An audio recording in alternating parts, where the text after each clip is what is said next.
Back when I was 17, my friend told me about this deep web drug website called Dream Market. It was where he bought things like weed and Adderall. He had what he referred to as a trusted dealer whose information he sent me to buy from. I don't condone doing anything like this. I was simply just young and stupid. I thought buying Adderall would help me with my senior projects anyway. I went about doing that, however, this purchase made me intrigued to continue browsing Dream Market and seeing what else one could buy, and I saw this range from counterfeit bills to real guns. This got me more intrigued to view more of the deep web. I found some link somewhere on Dream Market that led to, I guess, what was a drug chat room, because it was just a lot of people seemingly advertising the drugs they were selling in their rates. I found it interesting. Some people would post random .onion links, and I clicked on one. It brought me to a black page with the title, Homebase. At top, in large text underneath, were a bunch of other random links. I clicked on a bunch of them, most never loaded, probably being dead links, a couple loaded. One was another chat room. This one didn't have a title. There were like 3 usernames signed into the room, all random, looking just like the assortment of random letters I inputted. Just because I didn't care. The chat's previous history showed a few people were talking in another language. Then another guy was typing in English. That guy was still in the chat room, and actually before I typed anything, he typed, "You directed at me." I typed, "Yo back," he said. "What you looking for?" I typed him back. "I don't know, LOL." He asked how I found that link, and I told him, just from some site called Homebase. I asked if he had any cool links, as it was my first time on the deep web. He types back, LOL. Then sent a link. He didn't say anything else. I clicked the link and it took a little while to load the page. It loaded the black background first, then a little text box near the bottom, and the last thing that loaded was a video. At first, I thought it was like a pausable video, but it looked to be some kind of live streaming video. The video was black and white, and it was of a dark room with some mannequin-looking things sitting in a wooden chair. There was this grainy effect to the footage that made it feel more surreal and unnerving. I genuinely couldn't tell if I was watching a live video or not. Then, as if it were some kind of movie jump scare, what I thought was a mannequin in that chair suddenly jumped up and sprinted toward the camera, and a loud, staticky screaming sound accompanied it. The apparent porcelain mask that the person was wearing was so close up on the camera at that point that all I could see was black. I went back to the chat and asked that guy, "What the hell?" "This was," he replied. "Just keep watching, LOL." And then he left the chat. I went back to the other TED, and the video, or live stream window, was gone. It was now just a blank screen with the text box on the bottom. The text box didn't let me type anything, though. My Tor browser window suddenly closed without my doing. Then a deep, raspy voice was coming from my speakers. It was someone obviously trying to disguise their voice. The voice said my first name and claimed they had all my files. Then the webcam window popped up and I saw my face on the screen. I turned off my laptop and went to the Geek Squad, at best, by where I bought the computer. The guy I spoke to, his guest, was that he was able to somehow get the basic info off my computer, like my account name. He recommended I factory reset the computer. He helped me with the process. I didn't have anything. I was worried about losing on there anyway. It was a relatively new computer if you're ever on the deep web. I heavily recommend using some kind of VPN even for the alleged safe websites. I'm 24 years old and I'm from a small town called Yarmouth in Nova Scotia, Canada. I keep my social circle very small, just my few friends and my co-workers, really. I mention that as a point in saying I don't really know anyone who would be out to get me. In any way, I browse Reddit a lot. In my free time, I'm an active poster. There was this one night when I pulled up Reddit on my browser out of boredom. that I had a new message not unusual, as I'd have people messaging me in reference to my posts. Quite often, it was a message request from some random account, a now deleted username. The message said, "Check your email, your spam folder." Specifically, I replied back, "Huh? Why? Who's this?"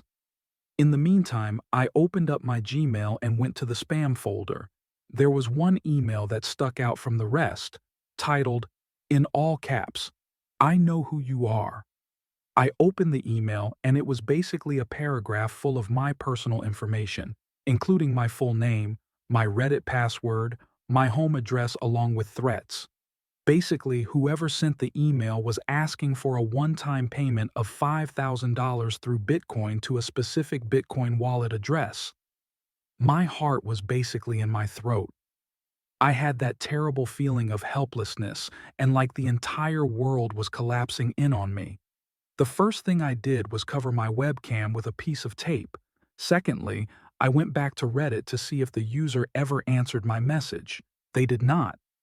I went to report the account on Reddit as quick as I could, as if that would even do anything.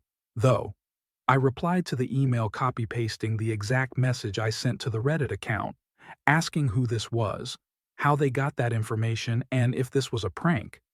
I got an email back around 5 minutes later, in all capitals saying no, it's not a prank. We have all your information including where you live, so your best course of action is to do as we say, and you'll never hear from us again. Obviously, I was not going to shell out $5,000. I don't even make a lot of money to begin with. I contacted all of my friends asking if it was any of them, like begging them to just come forward now before I call the police. None of them admitted to it, so given that I threatened calling the police, I knew it wasn't any of them. I tried to think of anyone at work who might have issues with me. But really, I get along with everyone at work.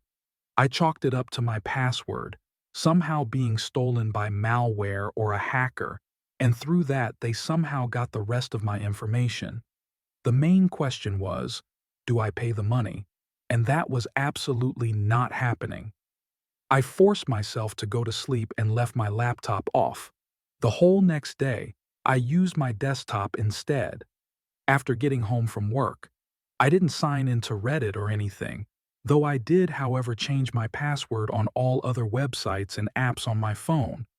I finally signed into my laptop late that night because I was just so bored and curious, but nervous to see if anything had changed.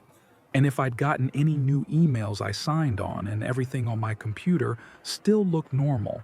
So I went to Reddit and saw the user who messaged me was now deleted. So I went to a subreddit which talked about computer hackers and scams and such. And I posted my experience. At some point, I noticed the taskbar at the bottom of the screen turned darker. Curious, I minimized all my windows and my desktop wallpaper was different. I knew right away what it was, though. I recognized the outside of my bedroom window. The white frame of the outside windowsill was in the picture. The flash of the camera also caught me, laying in my bed, sleeping. Some seconds later, a pop-up window appeared, along with the Windows error. Sound inside the pop-up arrow window was a message saying the word pay with a winking face following it. I closed my laptop screen and forced the computer off by holding the power button. I also pulled my blinds down and called my parents. It was still early enough to do so. I told my dad over the phone that some hacker had my info, and he came right over with his truck to help me load any valuables I could think of into his truck, to stay with them for a while before we drove off from my apartment. My dad yelled like a madman into the night sky, basically threatening whoever was hacking me. It was definitely a scene, but I was too preoccupied with worry to be embarrassed by it. I stayed with my parents for weeks and used my mom's computer when needed. I blocked that email address that sent me the original email. I finally got back to my apartment a few days ago. I'm still scared every night to hear a knock at my window or get another threatening email. I haven't brought it to the police yet, as I'm hoping it's all just a bluff, still to get me to pay. I'm also hoping it's over and that they've given up. My name is Miranda. I'm 25. I've had my share of experiences with stalkers and men harassing me. Social media has made that far too easy. These days, I once got a suspicious email that I should have known better than to open it was asking me to click a link to some random page because I was being sued by some random company. I clicked the link and soon after that, my computer started acting all glitchy and unresponsive even after restarting it. Multiple times it was just laggy and slow and random. Sound effects would play once in a while. I was certain my computer had a virus, but I wasn't sure to what extent it would go, just yet. The next day, I had a bunch of friends texting me, "What's up with that Instagram post?" and asking if I was the one who even posted it. I panicked and opened Instagram, but I was logged out of my account. Someone was hacking me. This confirmed it. If they had my Instagram password, I had no idea what else they could have. Apparently, the picture posted on my Instagram was some stupid cartoon meme. It was extremely embarrassing. Minutes of freaking out. Later, my Snapchat started blowing up. It was from some random account that just added me. They were spamming me to Snapchat call them. So I did when they picked up. I saw like a quarter of someone's face. It looked like a young guy in his 20s. I could tell he was smiling. That was the creepy thing. The way he said hello was so long and stretched out. I was pretty frantic asking what he wanted in return for my Instagram back. He started telling me some really creepy. He said he sees me every day and that he thinks I'm really pretty and that this was the only way he'd get my attention. I didn't know what to say. He said he'd give me my account back if I would just be his digital girlfriend. As creepy and weird as this was, I said yes in a heartbeat, just to get my stuff back. He told me the password to get back onto my Instagram account. As soon as I changed the password, I set my profile to private and put a story up saying that wasn't me. I was hacked. I asked this guy for his name and what other info he had on me. He said I could just call him John and that he could get all the information about me that he wanted. He said this with a smile, too. I could see it in the fourth of his face that he would actually show. He refused to show the rest. I played nice the whole time, knowing this guy's a sicko. I managed to get him off the call by telling him I'd snap him tomorrow. I then told all my friends about it and asked what I should do. They all unanimously said I should activate two-factor verification on my Instagram account and then deactivate the account and then block him. When I did all that, though he didn't take it too well, an hour later, I got a new Snap user, blowing up my Snap. I knew it was him, but I opened the snaps anyway. It was him again, threatening me, saying he knows where I live and blocking him was a stupid thing to do.